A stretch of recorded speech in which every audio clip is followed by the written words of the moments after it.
from New Zealand. I want to talk to you guys about a question that was asked of me this week. I hope you're having a good week. I hope that even if you're having a bad week, that you can take a deep breath, sit down, and know that you belong to this tribe. Because so it does. So a friend asked me this week, how or will you talk about when you've waited for something that's really dear to your heart and you're not even sure it's going to happen? But how did you not lose hope? I would love to talk about that today. I think that's a really important topic. But I've never done it well. I don't know how to talk to you about it because I've really sucked at waiting. Really sucked. Because I'll tell you why I've sucked at it. Waiting usually has disappointment weaved into it, and I hate to be disappointed. I avoid disappointment like the plague. I get the same thing at restaurants so that I'm not disappointed. Super healthy, I know, right? But I think maybe that's my answer, is I didn't do it well because I was too afraid. And this is what I was afraid at. I was afraid to face the opposite of that thing I was waiting for. What if I didn't get it? What was I so afraid of? And for me, I was afraid that it was going to validate who I really thought I was, or who I thought other people thought I was. If I didn't get that thing, if I didn't get the job, they were going to think I was a loser. If I didn't get that boyfriend or that husband or get married, they were going to think like, yeah, she's too crazy to get married, which I kind of am. Thank you, God, for my husband. If I didn't get, have that baby, that I was a failure as a woman. Or if I didn't get the girl, that I'm an idiot boy or an idiot guy or an idiot man. So, how do you wait with hope? I think it's really hard.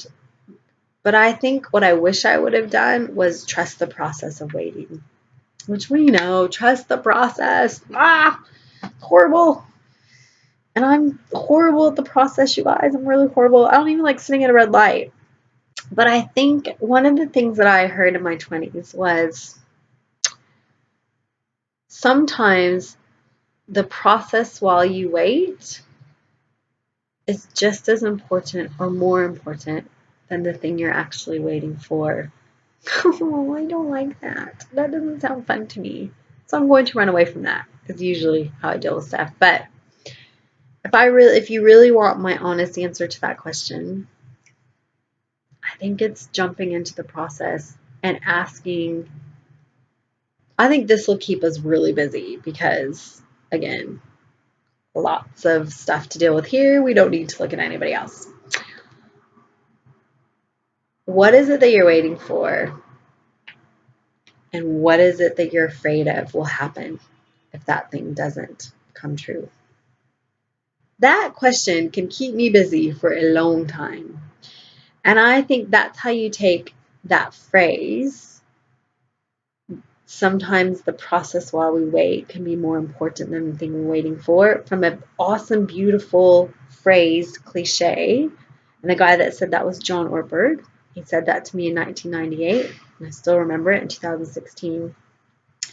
But I think his heart behind that and how we take it from a cliche to reality is part of the process is going, what am I so afraid of if that thing didn't happen?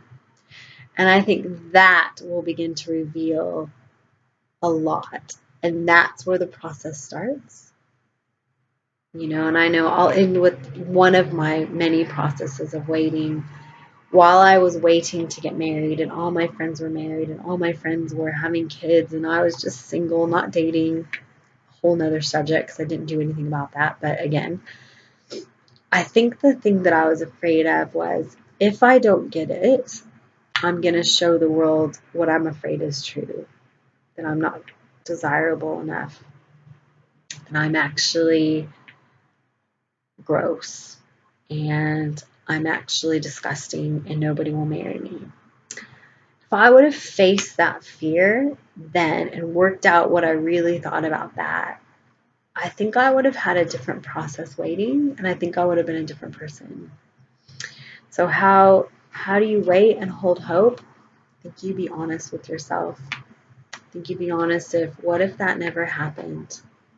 Like, what is that big fear that's attached to that? And what are you going to do about it? Because you have a choice. And life doesn't happen to you, you happen to life. And a lot of life can happen, but you're a lot and you're amazing and you have a lot of gifts and talents. So how are you going to respond to that? So in the process, that is sometimes more important than the thing we're actually waiting for. What are you afraid of? What do you need to work out there that if it didn't happen, what would that mean for you? Scary, huh? But I think it's worth it because you're worth it.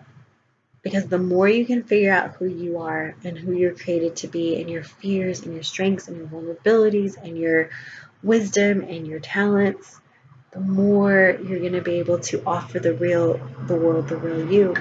And when people see the real you, they're going to be set free because they're going to think, he did it, she did it, maybe I can do it too. So trust the process and ask yourself in the process, what are you afraid of? So I'll end with that phrase one last time before we go this week. The process while you wait is oftentimes more important than the thing you're actually waiting for. Okay, I'll see you next week. Bye from New Zealand.